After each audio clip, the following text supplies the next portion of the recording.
Blue Spectacles beer review is going to be tasting Chimay Grande Reserve, Grand Reserve, or could also say in the French way of saying it, Grand Reserve.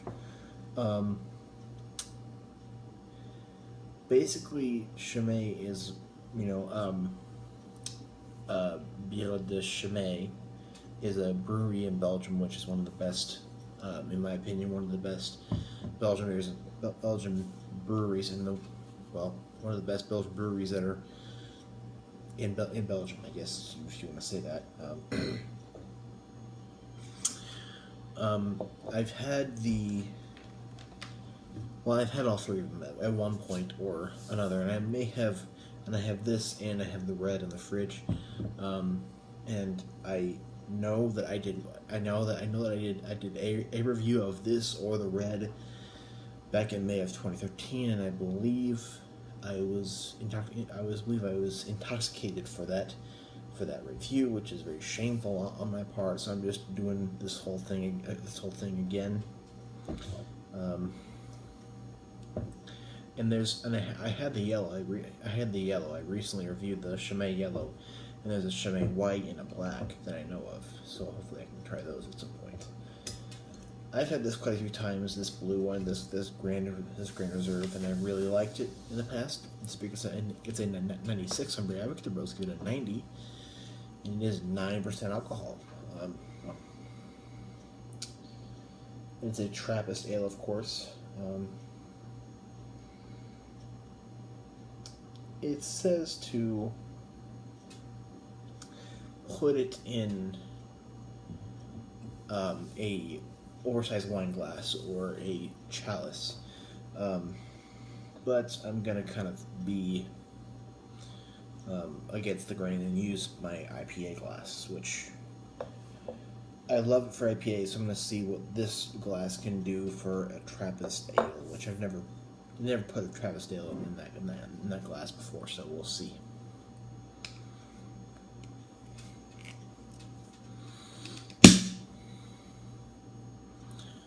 Look at that. Nice little pop there. Nice little pop. Okay, now we're gonna go easy. Easy. It's gonna be really active, so you gotta be easy. No. Don't go bananas with this thing. No bananas. So if you poured it in the center, you would like. And I'm really going like gentle, and I'm really having like a thick head already here. See? Ooh, I already smell it. Oh my wow! Look at that. That active. Holy wow. It's like a chemical reaction, and I don't know if that's because of the glass or if that's just... It is really building up. Holy crap. I've never seen, like, it could be because of the glass shape. That could very well be. But that's just beautiful. I probably should not have gone with this glass personally. Now thinking about it, I probably shouldn't have done that. Very thick, 4-finger, very porous, light caramel colored head.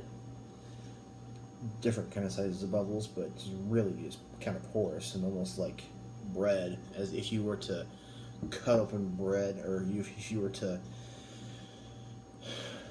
to be able to watch bread bake from the inside. That's kind of be what you would see. It kind of gets smaller and then bigger. The body is very bubbly. It's kind of settling down a little bit now. Very, very bubbly, very, very active, as a Trappist should be. And it's also very, very hazy and opaque. Lots of particles everywhere. And I would call that a reddish brown color, almost like a maple color. It smells like almost like it has like that Belgian wank. It has like that Belgian funkiness that a lot of Belgians have, which it's a good funkiness. Trust me. It smells sugary, bready, spicy. It smells very, very bready. It just smells fruity too. Very, very fruity. Well, not really fruity, but just it does smell fruity. Just smells great. And when I popped that cork, I immediately got that fruity, candy sugar, yeasty thing. It's also very yeasty. So let's go ahead and try this. I believe I've had this once.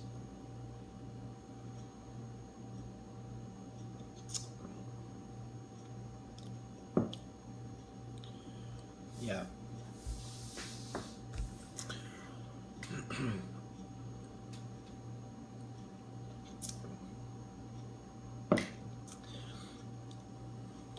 The spices are there, not too much though. The candy sugar is there. It's not too sweet at all. It's actually kind of, to me, it's on, it's kind of more on the bitter side in the Belgian ale spectrum.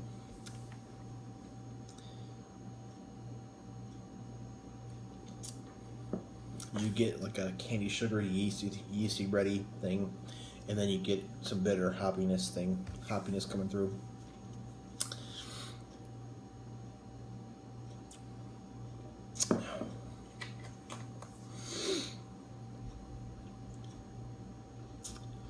Yeah, candy sugar, definitely yeast, but it really isn't that sweet like some Belgian ales you'll have, and it'll be like almost too sweet, like just almost be too much. Some of them are. This one is not. It's perfect. I'm gonna get to why I think it's perfect here in a sec.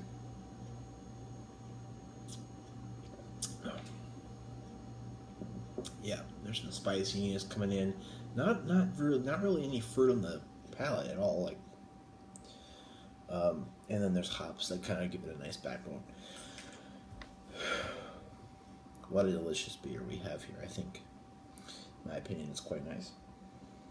And I do like the way this glass works in this Trappist ale.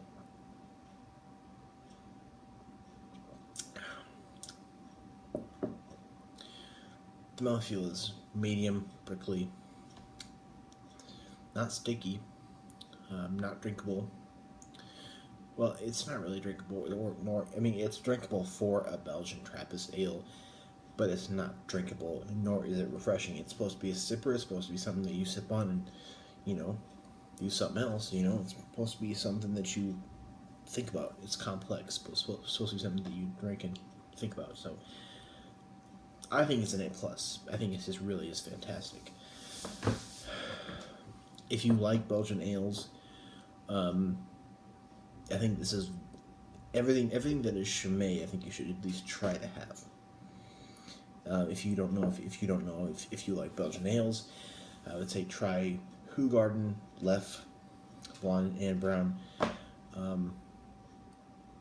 and some of the American-made Belgian-style beers, and try those. If you like those, then you can, try the Trappist Rocheforts and the Chimays and the